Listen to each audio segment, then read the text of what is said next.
just telling Ms. Lopez, that Professor Lopez, for my podcast, that I just Claire, Dean of International Studies.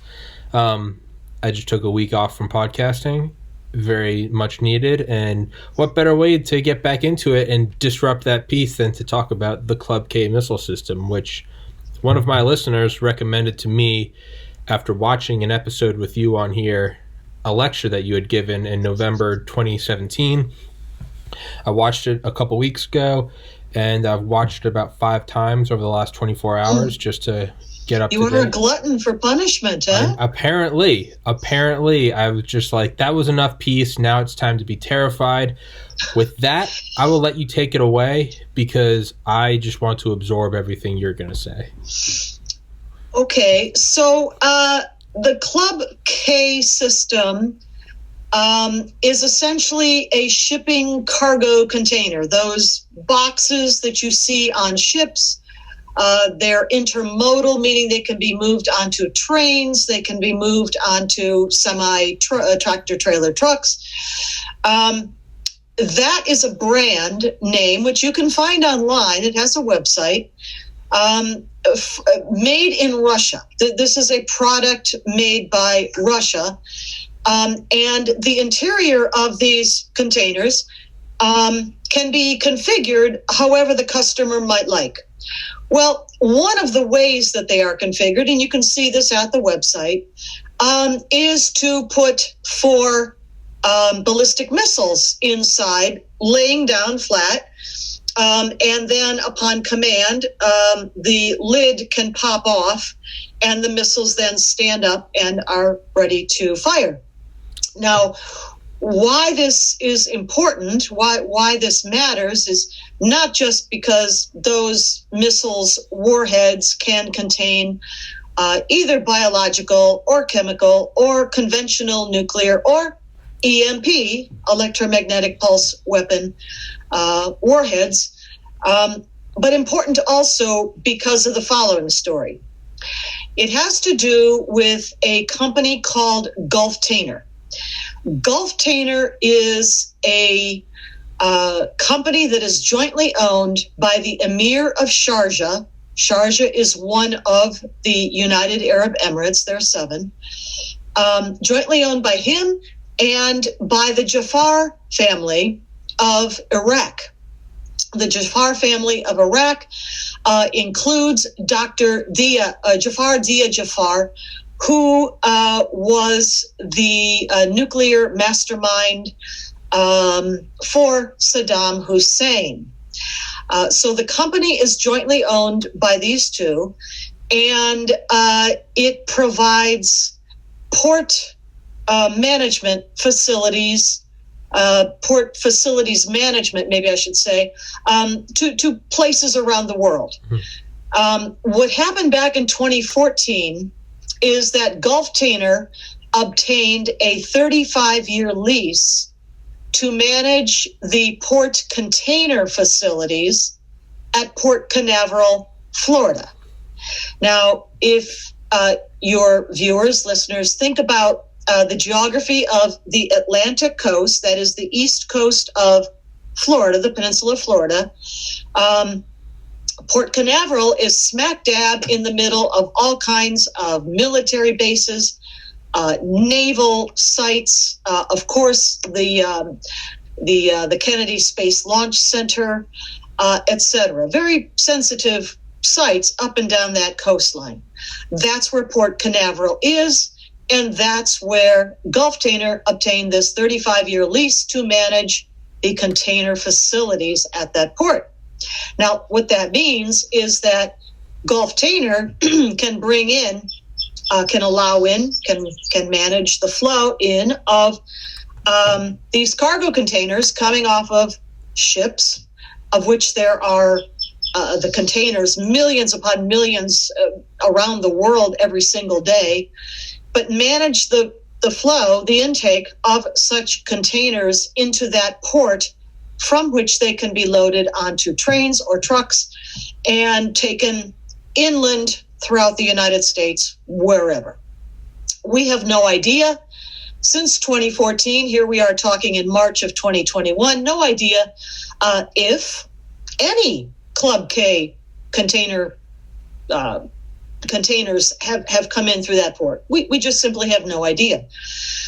In the meantime, Gulftainer also obtained, I think it's a 50-year lease on the entire port, not just container facilities, but the entire port of Wilmington, Delaware, another very key East Coast port up in Delaware. Now, the United States has a means of evaluating and doing a security check on any kind of foreign investment in the United States, be it a port or land or some kind of building, whatever it may be. There is a mechanism in the United States government for evaluating the security aspects of such proposed deal, be it a buy, be it a lease, and it's called CFIUS. That's an acronym for short, which is the Committee for Foreign Investment in the United States. And it's kind of a pickup team, meaning that for each proposed deal, whatever that may be, the appropriate representatives come from the cabinet departments that would be involved. So that might include Department of Commerce, maybe Department of Transportation, the State Department, Department of Defense, and intelligence community, as would be warranted for each case proposed. Well, so you may ask, where's the security review that was done by CFIUS for this Port Canaveral and the Port of Wilmington, Delaware, for these deals? Yes, crickets. There was no security review done for either one of them. In 2014, of course, we were in the midst of the Obama-Biden administration, and they simply did not make this a priority, and there was simply no security review completed. For the Port of Wilmington, Delaware, which was a couple of years ago, I think that was around 2019, if I remember correctly, to the best of my knowledge, neither was there any kind of CFIUS national security review. That was just kind of, yeah, I mean, this is, the Emir of Sharjah, Saddam Hussein's bomb maker, plus, Russian Club K missile cars. Does anybody see a problem with this? So that's where we are today, although I will give you one short update, and that is that it seems down at the port of Port Canaveral, Florida, there is some dissatisfaction with the way that Gulftainer has been managing its lease with the container facilities there, apparently not living up to some of the financial and perhaps employment provisions of the deal. These are things that are still being looked at. Apparently, I've just heard about them. These are allegations at the moment, but that they are not fulfilling, in other words, their end of that deal. So stay tuned to Port Canaveral. We shall see. So all of that terrifying, and there goes a week of taking a break right out the window. I'm just mainlining terror into my carotid artery. But so I was thinking about this. I've been thinking about it a lot since my friend first introduced me to it, your lecture.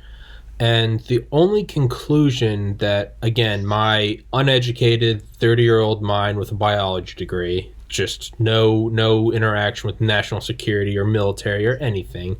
That being said, the only tactical explanation that my mind can rationalize without imploding into a black hole of anxiety is that this is simply the newest face of mutually assured destruction.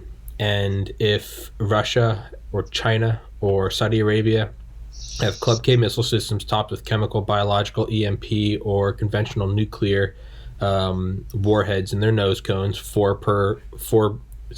one nose cone per cruise missile, 4 cruise missiles per container, and they're in our ports, This is just Cuban Missile Crisis all over again. Except that we don't know. I mean, we simply have no way of knowing if or when any such containers ever entered one of our ports. We do not know. Well, and that's the conclusion I've drawn, is we don't know, and they don't know. Who says that we didn't, who says that we didn't buy a company in Saudi Arabia and then through proxy purchase these, and they're in Saudi Arabia and Russia, and basically it's the same thing as warheads all over again. We all just have pistols to each other's heads.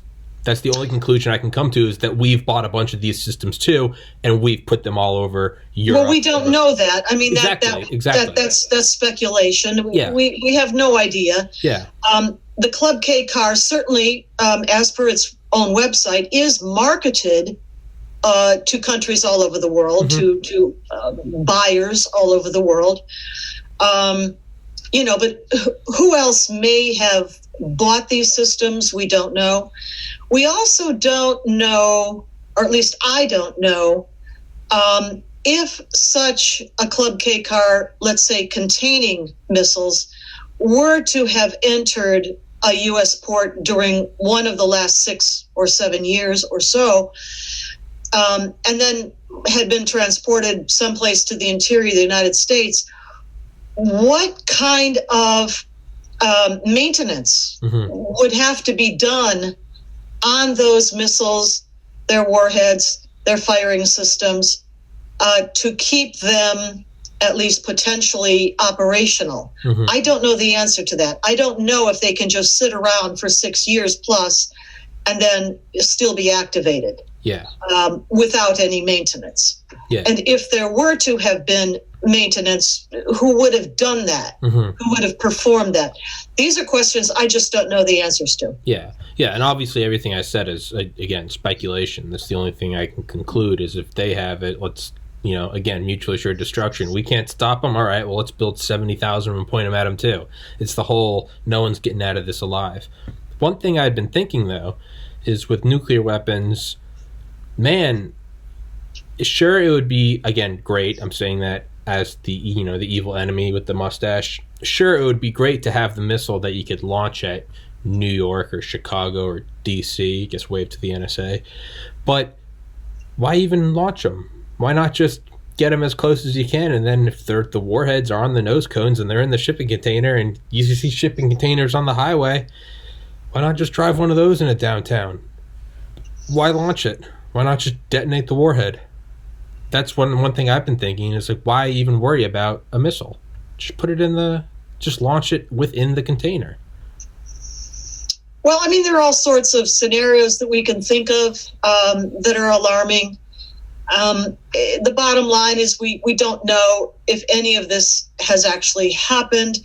My primary concern really is the state of CFIUS,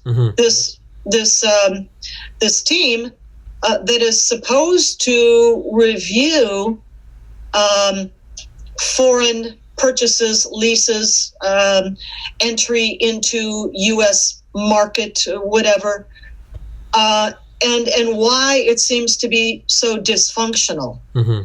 I know that there's been some attention paid to it in intervening years, the Trump years, Trump presidency years, but I don't know that even then it was completely fixed, if you will.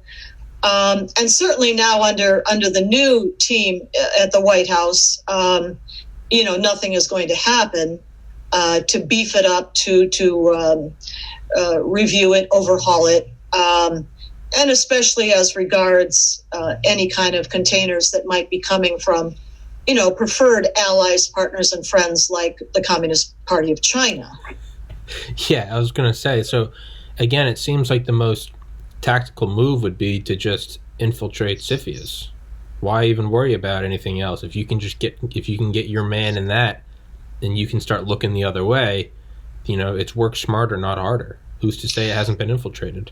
Well, I mean, it's not necessarily that you would need somebody inside of CFIUS, but that there would be an executive branch alert Yes. that a CFIUS meeting ought to be convened and that a national security review ought to be undertaken as regards some kind of potential acquisition, purchase or lease again.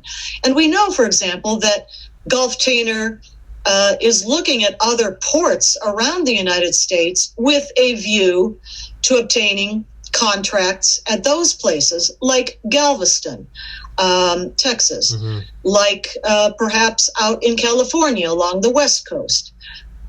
So my question and concern is really about CFIUS, but more to the point is the administration, any administration, and our members of Congress, to whom, for example, we tried very hard to bring this to their attention at the time.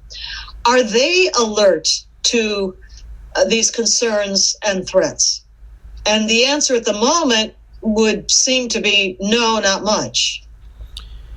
Can you go into, for all the listeners, can you go into the importance and danger of, because we always hear about, right, ABC, atomic, biological, and chemical weapons, but one that doesn't get a lot of attention is EMP, and it seems that that's almost, I would say, behind nuclear. Well, I guess in conjunction with nuclear, it seems to be the most insidious thing, and that, more than anything, again, is if you get that into a Club K, which they are capable of, that can bring the United States or any country to its knees with far more efficacy than, let's say, nuclear weapons. Could you explain to my listeners just what the dangers of that are?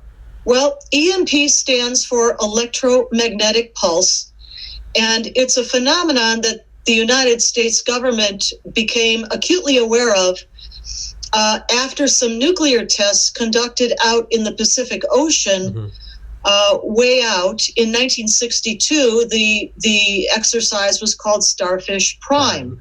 This is something openly available on the internet now. You can read about it if you would like. And that nuclear detonation out there in the Pacific, most unexpectedly, because they weren't aware of the phenomenon prior to that test, took down electric grid and systems in some nearby islands and atolls. And from that point, they realized, it's not just the nuclear explosion itself and its kinetic destructive power, which is what they were testing, but it's this side effect of the electromagnetic pulse that a nuclear explosion gives off. So if such a nuclear warhead were to be exploded in the high atmosphere, let's say 50 to 300 kilometers up, and if that were to happen on Earth underneath that explosion, there would not be deaths immediately or destruction of buildings and property and so forth. And people on Earth might not even realize what happened, but what would happen, or could happen anyway, is that a supercharged flow of ions coursing down from that nuclear explosion could so smash into the magnetic field around the Earth that protects it from just such ionic flows. Let's say, we'll talk about this in a moment, from the sun, but smash into it with such force that you don't just get pretty northern lights, which is a phenomenon from the sun discharging such an electron flow, but so destructive, so powerful that it actually hits electric grid systems on Earth. The first example of this happening was indeed a solar event in 1859, come to be known as the Carrington event, named after the British scientist who investigated it and figured out what that was. Pre-electric grid, obviously, in America or anywhere. But we had telegraph systems, And there also was a lot of damage done on Earth to our telegraph system. Some telegraph poles, for example, just burst into flames because the sun emitted a coronal mass ejection, which is basically just a very powerful solar flare. Now, Carrington, the British scientist, not only understood and wrote about what he learned, what he realized from that solar event, but he also predicted, or at least hypothesized, that these kinds of very powerful solar events happen on a cyclical basis.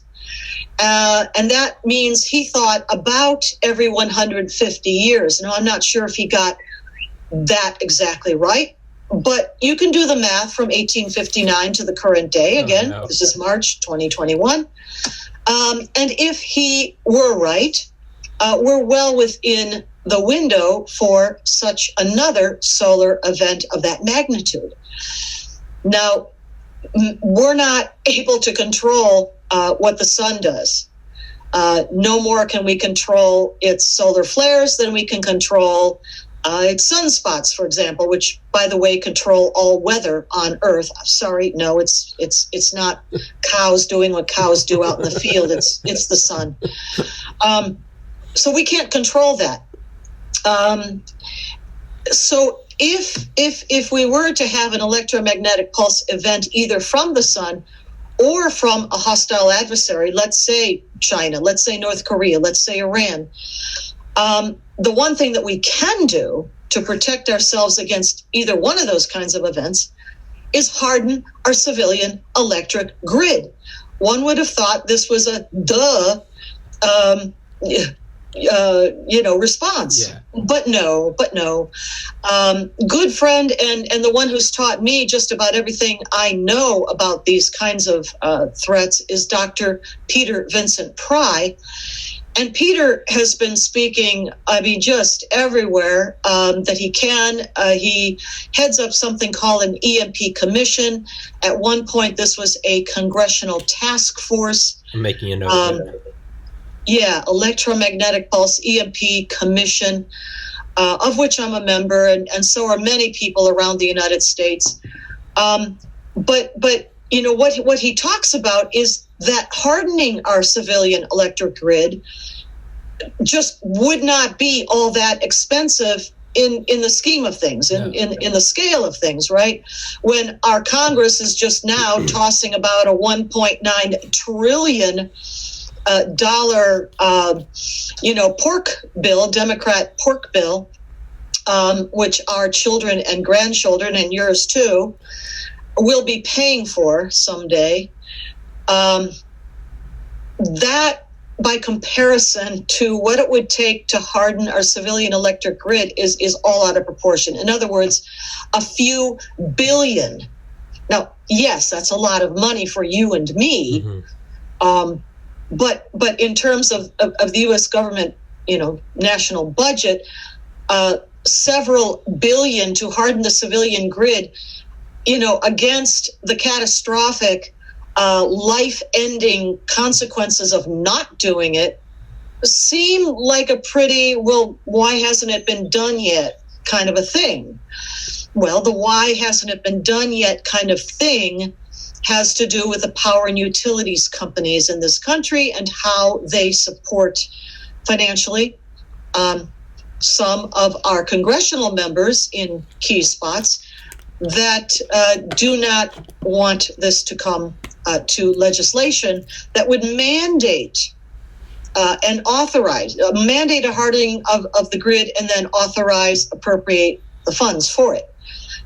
Peter Pry has worked out that if we were to spend the few $1 billion that it would take to provide at least basic, maybe not Cadillac, but basic coverage, basic securing of our grid, it would work out, even if the power and utilities companies, as they would, pass that cost along down to the consumer, the customer, that's us, it would amount to less than $1 per consumer on an annual basis. Now juxtapose that against the catastrophic damage that an EMP event, either sun or enemy nation, would launch at us. And, here we are. It makes too much sense to do, right? It's it's way too logical. But but is there, because it is relatively inexpensive. It's some sort of like copper, almost like not netting, but like a screen door, if you will. Like that's what the E-4B Night Watch Doomsday plane is wrapped in, as well. As it has to do with protecting our power substations, which are above ground. It has to do with protecting cabling underground. It has to do also with some cyber measures, because cyber is another avenue by which our grid can be attacked and has been. So it's all of those things: the above ground substations, transformers, the below ground cabling, and then cyber measures as well. But all of that taken together just absolutely pales to minuscule proportions next to this 1.9 trillion barrel of pork that the Congress just passed. And for what? What did they pass in there? Billions for the National Endowment for the Arts, National Endowment for Humanity, freebies to illegal aliens. Yeah, 25%. As juxtaposed against securing the civilian electric grid so that, as Peter Pry points out, 9 out of 10 Americans don't die in the first 12 months after an EMP or a sun event would hit the United States, with our grid unprotected right now.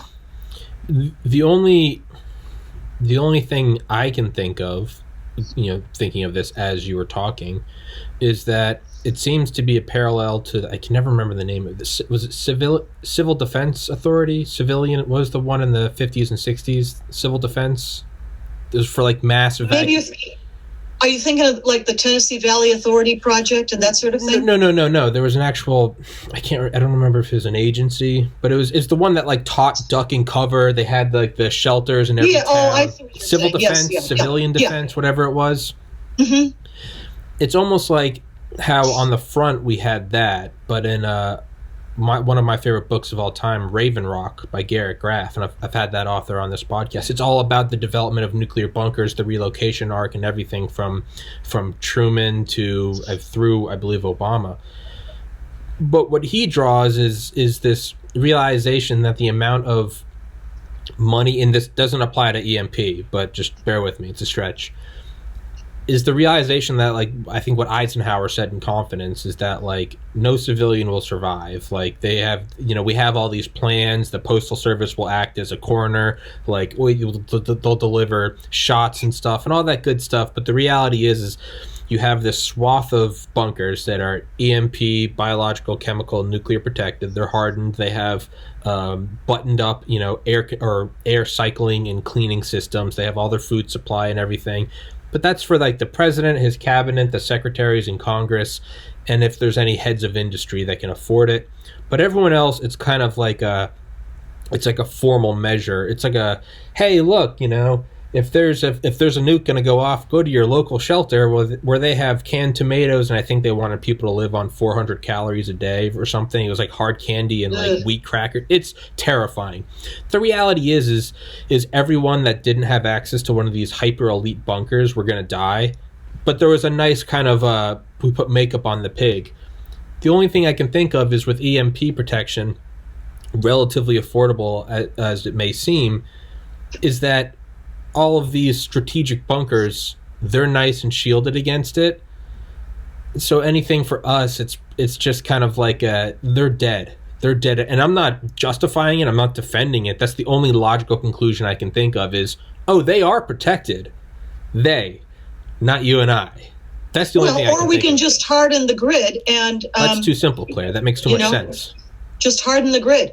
Yeah. And I mean, here's the other thing. I was speaking on another radio show recently, this morning actually, and we were talking about the two North Korean satellites that have been orbiting on a polar trajectory, not east-west, but north-south, polar trajectory over the Western Hemisphere since 2012 and 2014, respectively.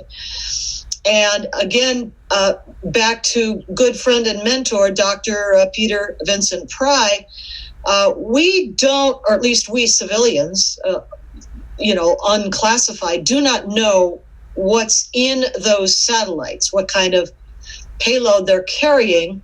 But Dr. Pry does say that they are of a size and an altitude and an attitude that could, at least conceivably, carry an EMP payload. And the fact that they're on a polar trajectory, meaning they're coming up at the Western Hemisphere in the United States each day, a couple of times a day, means that North Korea, and I mean, this is open source, the entire world knows that the United States has no land-based ballistic missile, radar, warning, or defense systems along the Gulf Coast or the Atlantic coast. None. All of our missile and radar defenses are aimed west and north because that's the direction in which lie China, North Korea, Russia. But what if they came up at us out of the south as these two satellites do right now, knowing there's no defense along the Gulf Coast or the Atlantic coast? I mean, these are things that are knowable and fixable, and yet we're just not doing it. Again, this is again 100% speculation on my part, is the only reason I can imagine why, obviously we don't know if they're there or not, if they've been infiltrated, but the only reason I can think of why Club K missile systems haven't, taken out bases and cities in America, why these North Korean, let's say they're EMPs or something, let's say that's what these satellites are, whatever they are orbiting overhead. The reason why none of this stuff has come to fruition and has been used, knock on wood, is that there has to be an equal or greater threat looming over other nations. And as I put forward earlier, the idea that maybe we have Club K missile systems in all these nations with the guns to their heads. Probably not. Probably not, but I'll just I a bit perish that thought. Okay. So let's look at let's look at the Club K missile system though, right? It's not the big scary nukes on Cuba. It's blended into these everyday things that kind of you don't think of, right? That's not a missile. That's going to Costco, whatever. I think about other things that we just kind of accept that are up there. For instance, Elon Musk's Starlink. We know he works with the National Reconnaissance Office and the NRO, the National Geospatial Agencies. We have those up there orbiting. Who's to say that those don't have a backdoor? What is it? What could it be? I don't know. Is it conspiratorial speculation? Absolutely. Tinfoil hat on. But that just kind of, to me, it parallels Club K in terms of... Well, no, but I mean, you see, you're talking about us civilians, right? And what we know or don't know. But there are agencies and organizations of the United States government, the Department of Defense and others, whose responsibility it is to know about these things and to protect us from them. We don't know what they know, what they don't know, what they have prepared for in every respect. But that's their job. It's not our job. We learn about some of this stuff as civilians in the open source world, but that's their job in the highly classified world. And of course, we all hope that they're doing their job, but every now and then there's something like Port Canaveral and Gulf Tainer that make us wonder. Now, here's another thought, and this was not going to be a happy joy kind of a podcast today anyway. So I'll just add to it, and this may be something for more discussion another podcast. But another reason why our adversaries who have a deliverable nuclear capability have not used it, are not using it, could be because to do so would leave a lot of radioactive mess strewn about the landscape in America were they to do that.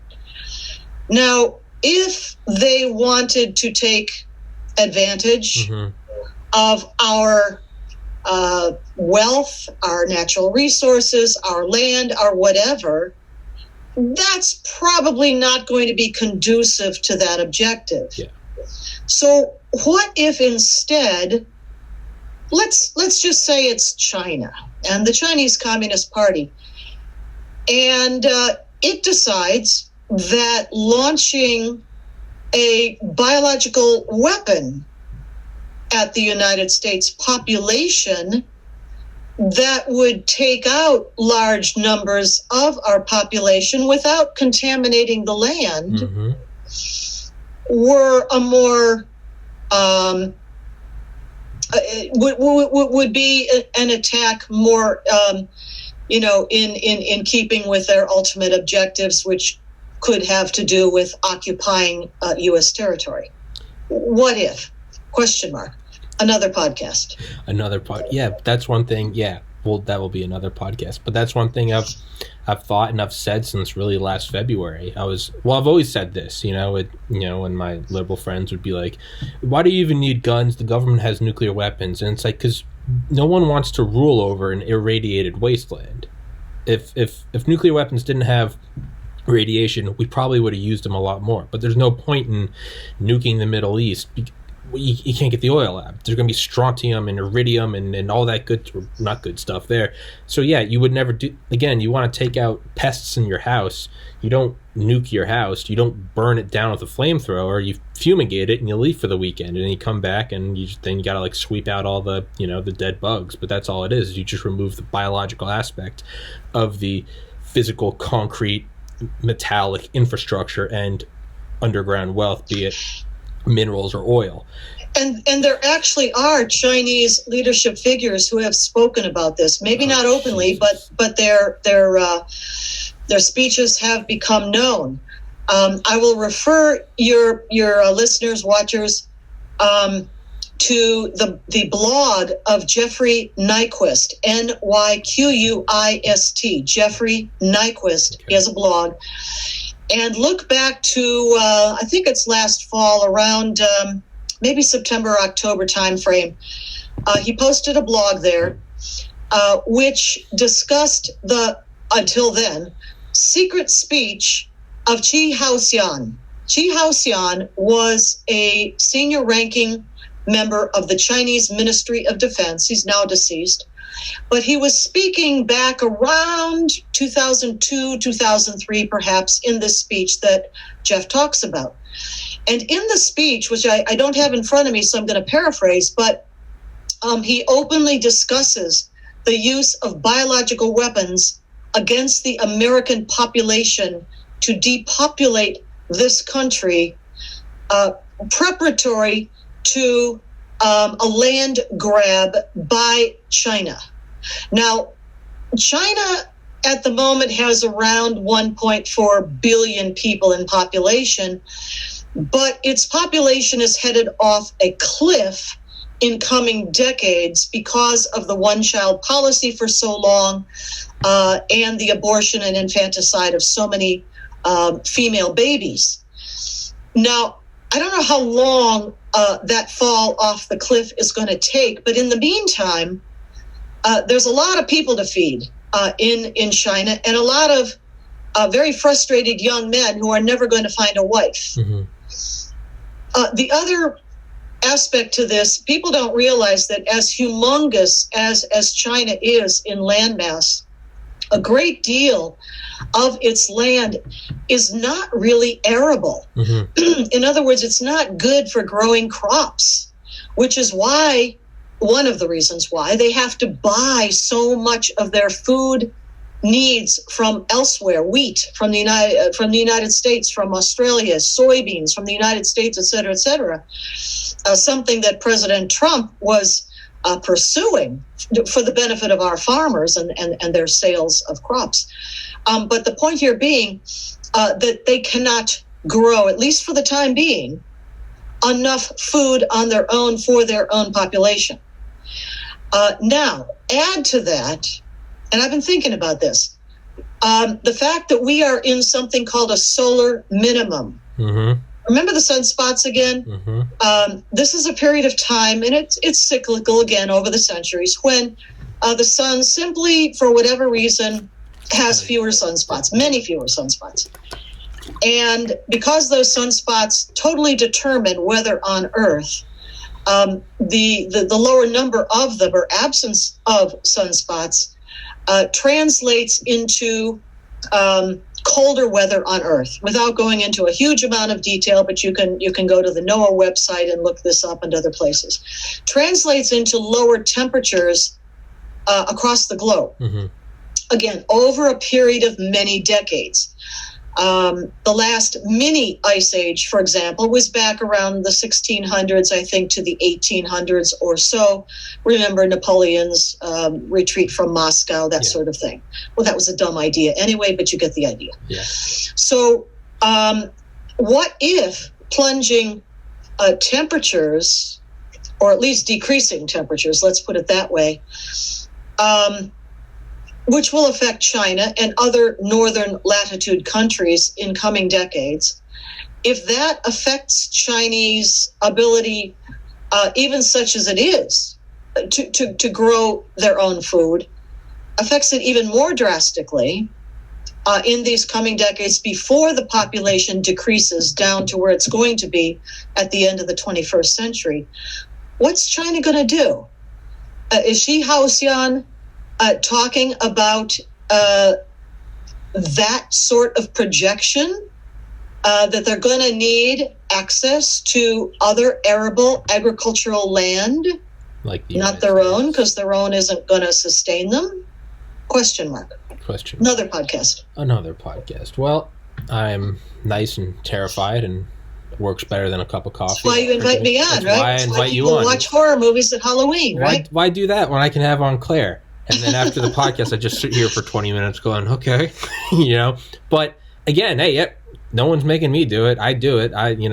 It's like I said, I am nauseatingly optimistic, and I like having you on because it cuts me down a size. I'm like, okay, no, everything's terrible, but you have this nice placid pond out back, with a bench by the side, right?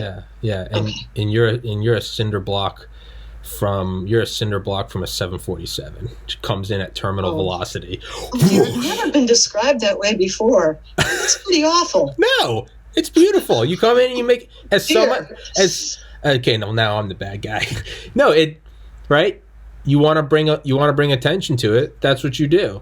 It's a placid pond outside of the bench, and we're all sitting around just going, nothing's wrong. And you're like, no, there's a Club K missile system. There's a food problem. And everyone's like, I don't want to hear it. So you're like, all right, well, they're not listening to me. I'm going to drop a cinder block from a 747, and I'm going to wake them all up. I say that as the biggest compliment possible. Well, we do want people to take an alert from this. That is the point. But it is. You talked about that. Those who can do something about it, take an alert from this and get busy. Well, yeah. I mean, the reason why, again, in all seriousness, I do say that as a compliment is because in the lecture you gave in November 2017, I think you said, send this to all of your elected officials. I believe you said email, text, whatever you use, send it. It's 94 pages. They don't even need to read all of it. And you said there are nice graphs and charts that they can look at. If they don't want to read it, there's colorful charts and everything. You explained all that. So I'm coming from there. You saying, what did the guy say? If Trump had your ear, and you said, you mean if I had his ear? I did listen to it 5 times in the last 24 hours. You said, I wish I did because I would bring this to his attention. So I do say that as a compliment. You're dropping a cinder block from a 747. Bring attention to it. I think you're doing a fantastic job. Well, thank you. And thank you for having me once again. Absolutely. amazing you bring me back week after week. But I'm going to continue having you back on until you look tell me. Look forward to that. I'm going to keep having you back on until you tell me to just stop contacting you. And at which point I will say, okay. Well, so long as your listeners and your viewers are good with it, I'll be back. Well, it's a monarchy. This isn't a republic. They don't get a say in it. I am the king, and I like having you on, so I'm going to keep having you on. Miss Clare Lopez. Okay. Thank you so much. Thank you. I will text you when this link is up, and I look forward to seeing you on Don the Pleb next week.